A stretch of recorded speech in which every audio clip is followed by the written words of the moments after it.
going on, guys? Welcome to another video. So it is freezing out here. It is like 48, 45, and it's really windy, as you can kind of hear behind me. So in today's video, I plan on doing the ball joints on the Civic, which is what I'm about to do, because you can see behind me that the wheels are just broken inwards. The control arms aren't connected right now because the ball joints are broken. So the motor is pretty much almost ready to go, and I just got to change the oil pan gasket, crank seal, and rear main seal, and distributor cap, which we will be ordering maybe today. Then I'm gonna go pick up some motor mounts from work. But I kind of got to do the ball joints right now because I can't really move the car anywhere, and I want my tent back. Depending on how the wind is today and if it warms up at all, I may try and paint the hood on the Del Sol.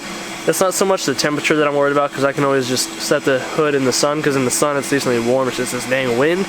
And there's not much wind here in the tent. It's just the ends of the tent are kind of exposed. They don't like drape over the ground or nothing, so that can cause a draft in here, and I just want to try and do it a little better finish. So we'll see how the day plays out. Chris, after EJ1, as you guys may know him if you watch him on YouTube, he is going to be coming over here in a couple hours, I think, and get some work done. And I apologize if I sound or look sick, because I am. I kicked a head cold, had it for like 2-3 weeks, and then everybody in the house got it, and it cycled right back to me. So it sucks. But let's just get to work, because the longer I hesitate, the more I don't want to do anything, because it's cold. Stance Nation. So quick tip, if you guys' car won't move, jack it up by the core support and get somebody to help you push it from the back. And it's just a cheaper alternative, so you don't have to spend $100 on little wheel dolly things. Much easier if the engine's out of the car, obviously. So with the car in here now, I'm gonna pull it in a little bit further so I can block myself off, throw a space heater in here or something, and pull these forks off, whatever, take the wheels off, get the knuckle and stuff off. Only take a few minutes, seeing as it's already halfway disassembled. So basically, if you haven't done your ball joints before, just a quick rundown. You're going to be disconnecting the upper control arm from your steering knuckle, and then just getting the other pieces off. So you'll have to unbolt the lower ball joint, separate that, and I suggest using one of these. You can pick this up at Harbor Freight for like 18 bucks, a ball joint separator.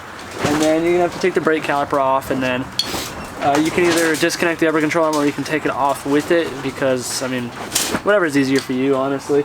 But yeah, that's pretty much it. Just remove the pieces off the knuckle, the rotor included, and yeah, that's it, really. And then just take it over to a vise or whatever, lock it in, and I'll be using a actual ball joint press tool, which is essentially just a big C-clamp with some cups.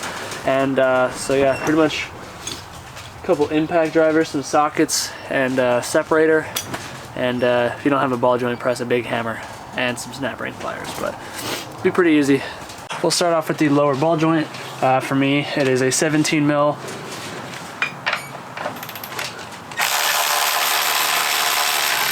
Pull that off. Okay, now we'll use our ball joint separator.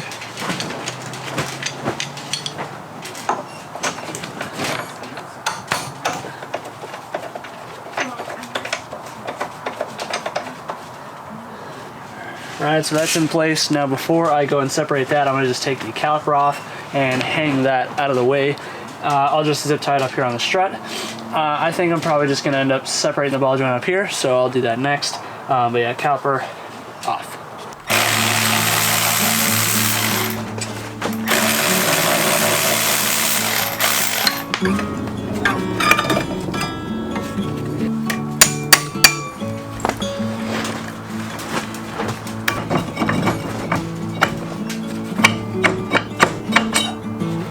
So with the rotor off, now I'm going to do the outer tie rod. Again, for me it's 17 mil, yours may be pretty similar, but crack a loose. You can use the ball joint separator on this too, but usually on the tie rod you can get away with just smacking the side of the knuckle. But because I like doing it the easy way, I'm going to use my separator.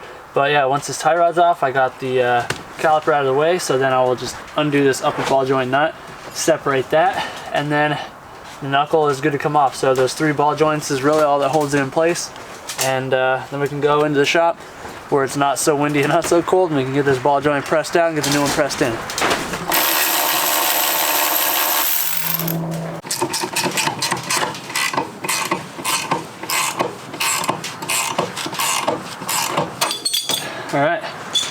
upper ball joint's free. Now it's just this lower ball joint that's holding it in place.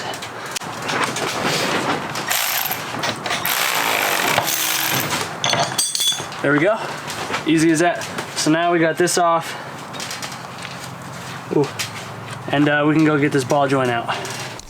Alright, so this is what you're looking at here for your ball joint kit, your press kit at least. Just a big old C-clamp, so it's going to be a lot easier if you've got a vise to use. So I suggest getting one of those. Alright, so you got this snap ring holding the ball joint on onto the knuckle.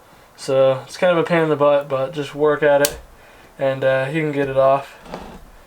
So I'm gonna be honest, I've never used a ball joint press to remove a ball joint just to put them in, so it just kept slipping off. So I just started using a big old hammer, and it's working pretty good. So I'll give it a few solid, swift hits to the end of the ball joint. It'll pop out. Then we'll use the press to put it in because it's a little bit easier. So here we got our old ball joint, and you can see it's all sorts of trashed. So I'm gonna go grab the new ball joint and we will get this pressed in. It is a good bit easier to actually press these back in if you take the boot off, because that way you don't risk tearing the boot and it's not getting caught up on there. So usually these things may come with a Zerk fitting right there on top, so you can add grease to it if you happen to lose any. But to get the boot off on the bottom side of the boot, there's gonna be a little pinch clip like ring type thing, just slides right over it. And same on the top of the boot. So on the top one, I just kind of moved it up here, pulled the boot right off. Now we can press it in. So I don't know if this is entirely the correct way to go about this, but I'm using the cup and the spacer thing and the top piece just on the ball joint. So yeah, just clamp it down, tighten it, and it literally just presses in. Simple as that. After some hustling and struggling, ball joint is in place. So I'm going to throw the boot back on and call it good and reassemble this side. I'll do the other side too. I just won't film it because it's just very tedious to film it. So yeah, I'll get this on. In the middle of doing my ball joint, getting that pressed on, which by the way I had to go to Harbor Freight, pick up a bigger set of snap ring pliers because I was having a hell of a time using my little ones to get that snap ring on. Just would not open up wide enough. And we got another Chris on board. How's it going? Long time no see, guys. So he's doing some lowering springs and some Tokiko blue struts on his wagon here. He's been wanting to lower it for a while, so did some work. He was able to get hooked up with some struts. So I know a lot of you guys may be partial to spring strut combos as compared to full bodies, because I know I am. I prefer my full bodies. So much simpler. But that's just me. That's just personal preference. So he's going to be working on that. I got to finish up on this Civic, but when I went to go to Harbor Freight, the Del Sol decided not want to start on me. So I just got that fixed. For whatever reason, because my ignition switch in it is bad from when I bought the car. I just had a push to start wired into it, I'm sorry. And just for whatever reason, one of my cables came loose and wouldn't start, so I jumped the starter, made sure it was good, blah blah. I just fixed it. So the Del Sol is at least running again. I'm trying to paint the hood today. It's just still cold and I'm not enough time in the day, especially not enough sunlight. And I just had to take the Integra, but the Integra is running like garbage right now. It's running super lean and it just feels like it's falling on its face and misfiring almost. And I'm 99% sure it's a stupid TPS. So once I get the ball joints done on this stupid Civic, I will try and mess with this. I'm gonna have to plug in my laptop, try and read for any codes, see if it's giving me a TPS code that the sensor is at least shot. I know that I'm gonna have to end up breaking down and buying the stupid K-Tune throttle position sensor because they're Apple apparently. They're the kind of guys that want to create a problem, sell a solution, and it's a design flaw in the way they make their sensor positioning on their throttle bodies. So I'm pissed at that, and especially pissed because their customer service sucks. So right now I'm just having a hell of a day. Hopefully I can at least get the car done so I can move the Civic out of the way and at least make some progress. Hopefully my brother can get his truck sold, we can get some parts, get the Civic going probably in the next week or two, and then I will be a little bit more at ease because that'll be one less thing on my shoulders. Alright, so the car is all put back together now. The second time on the driver's side, I didn't even use a ball joint press. Honestly, using a big hammer and a socket was easier. Sorry, I'm winded. I'm just rushing getting this all done. So it's all back together. I just gotta grab the jack, lower it down quick, and I'll be good to go. I'm very stoked. This car does need wheel bearings, though. These bearings are shot. So I can at least get it out of the way, and now I can kind of help out Chris a bit, see if he needs a hand, and simultaneously try and diagnose my stupid Integra. What's the progress looking like over here? It's good. I got the shocks, shock struts from both sides. I got them out, and then I just rebuilt this one, so this is basically how it's gonna end up looking.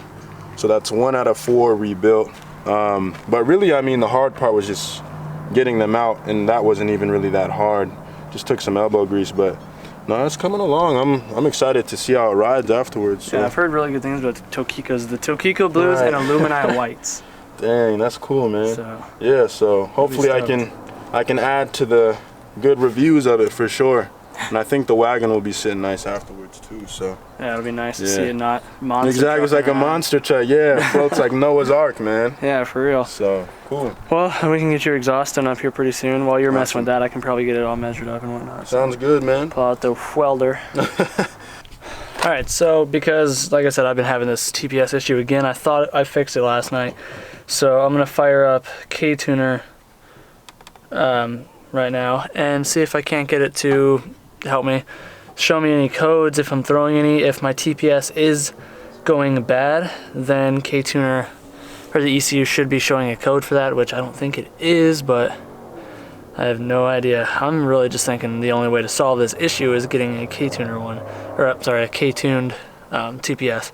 I did notch my TPS. Let me show you that, because I don't know, that's the only thing I could do to get more voltage range out of it. So I do have to get the multimeter and mess with it more, because I was going by ohms yesterday. Yeah, you can see I notched it down a little bit to get more rotation out of it. It's just the issue with the K-Tune one is it goes up and down, and the factory sensor sits like that. So I just don't have the full range of motion, because where the rod inside here is, it's just not slotted or like clocked correctly for an OEM TPS. Let's fire that up and then hit retry and then key off, then okay, fire it up. All right, we're good. So right now, as is, TPS is showing 2%. Off the bat, what I'm looking for is smooth range of motion on the TPS, which is this number right here, the 2%, and it's definitely smooth. And floored is 87%, which is normal. If you don't know already, you rarely ever will see 100% throttle. You hardly ever see anything over 90%. So I'm gonna fire it up and kind of see what my numbers are looking like.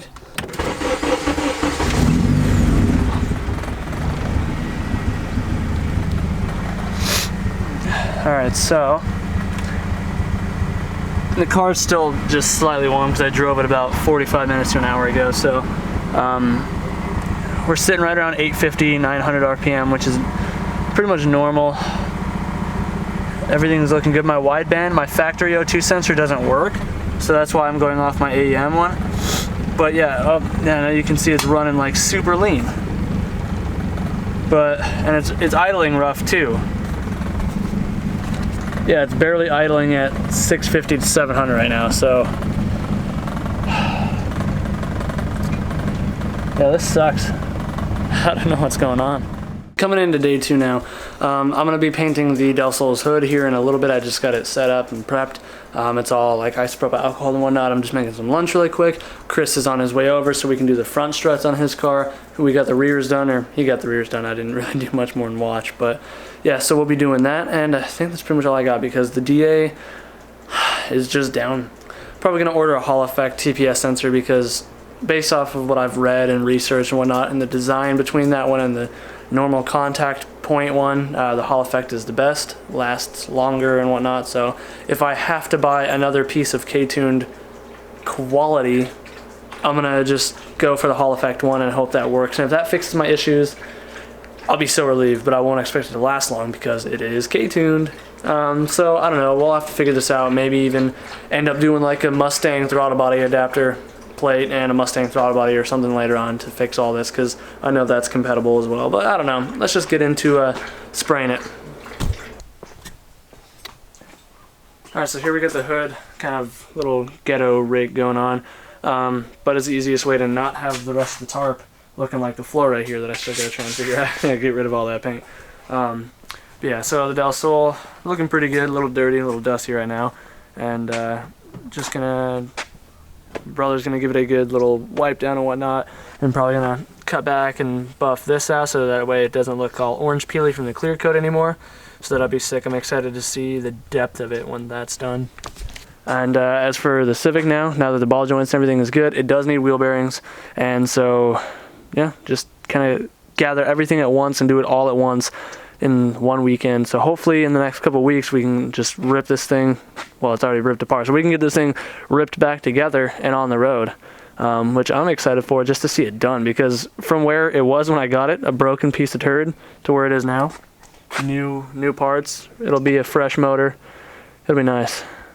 Chris just showed up, so he's gonna get the front end of his car jacked up, and I'm gonna start mixing my paint really quick, getting my gun settings tweaked, and get this sprayed. So let's do it.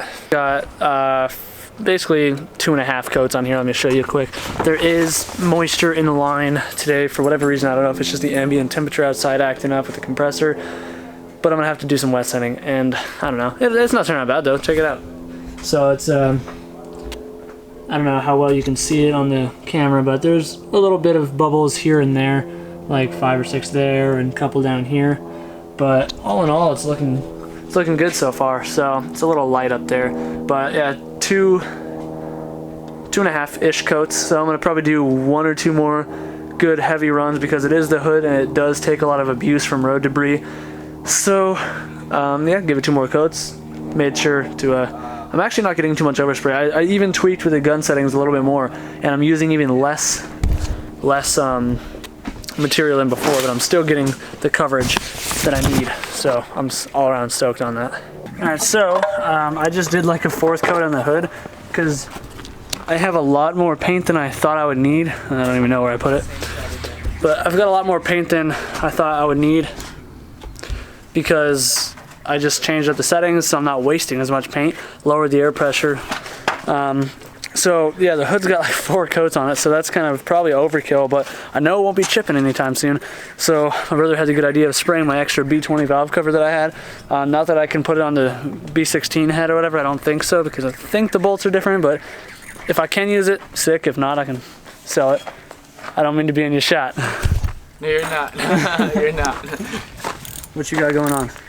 Taking this off, I'd watch out if I were you, just in case if this shoots. Yeah. Oh yeah. Yeah, we can't have it. So these aren't blowing, you're just swapping them out. Yeah. It's like right there. Attention. I'm scared. I'm scared. I'm scared. Oh shit! That's what happens when you don't use a spring compressor. That's what happened. We have one. Oh my gosh. That's how you die. So Hold on. in that last clip, I told a fib. The back ones were blown, so I assume the front ones were too, but they're not. And that's why you use a spring compressor, because if you're like doing that and looking down, like if that shoots you in the head, then obviously You'll like, die. that's death. Oh my So God. yeah, that's how you don't do that. That's the non-safe way. That was sick. But yeah. Just got the gun taken apart. Gonna let the part soak for a few minutes in some mineral spirits. I sprayed the valve cover because I didn't need as much paint as I needed, or as I poured, like I said. So the excess I sprayed on my valve cover, and it came out mint, like, except for the run right there, because it wouldn't stick inside here because I didn't really prep it. So I got a little bit of a run right there, but that's obviously not an issue. Looks freaking sick. And the hood is over here hanging on the fence. Definitely got some orange peel, but that's probably because inside my little tent is pretty chilly, and I had a lot of moisture in the lines for some reason, but you can't really see it just by looking at it, obviously, especially on the camera. But to the naked eye, you can definitely see, or I'm sorry, to the normal eye, especially at an angle you can see the orange peel. But it looks good. Look at all that sparkle. What's so funny? The naked eye. Those look fresh. Yeah, they're clean, man. I like it. And blue looks a whole lot better than dusty, rusty black. Alright, so while Chris is doing that and I'm waiting for my hood to dry, he had asked me if I could help him weld on his muffler. Now granted, I've only got a Harbor Freight welder, so it's not going to be pretty, but it does weld on exhaust. So he just needed something to get him by, so he just bought an OEM style muffler because his car is pretty loud in it. And he bought a little piece of like straight pipe, so cut this piece off. I just used some pliers to open this up a little bit so that way I don't have to butt weld it. So it fits in there just like that, and I'll straighten it out a little bit here in a sec. But yeah, now I'm gonna just weld this on, or weld this, and then he's working on pulling the back of the exhaust either off the car if he can. If not, then just sag it down a bunch. That way it's easier for me to weld. But that's why I love being able to weld. I can do my own stuff and I can help out friends. Sick.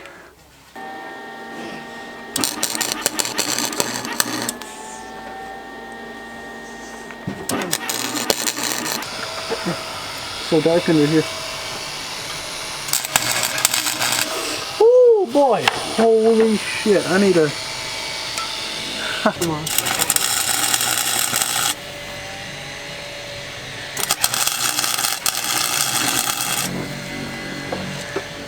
Okay, that's good.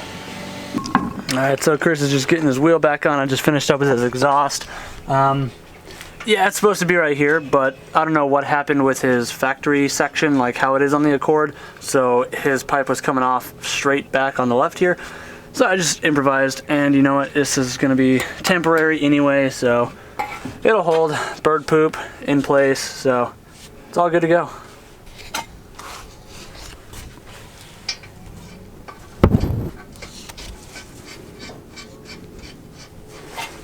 You stoked to have a quiet car?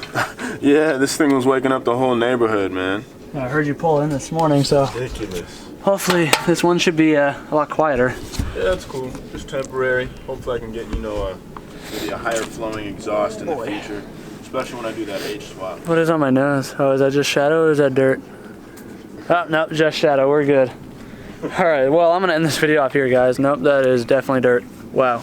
I look like, what's the dog's name off of Charlie Brown? Whatever, Snoopy. Anyways, guys, I hope you enjoyed the video. Kind of all over the place again, but it's all good. We got the Del Sol looking super matte.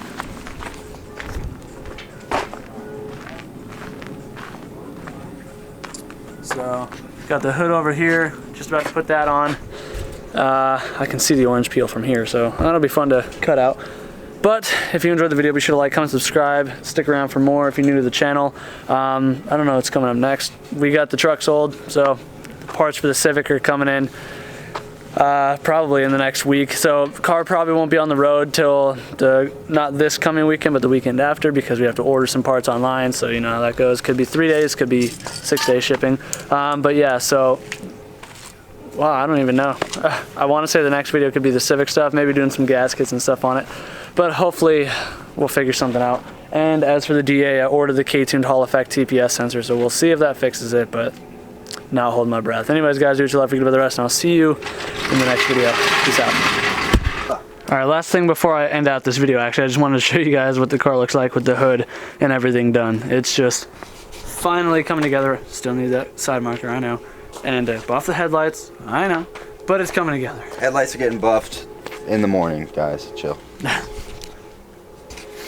Just a quick little walk around. I'll end this video out for you guys. And the ceramic coat just looks amazing. Like, I've never seen one like done on a car, especially fresh. It really looks like a whole nother layer of coat. I mean, the car looks totally different. It looks like fresh paint.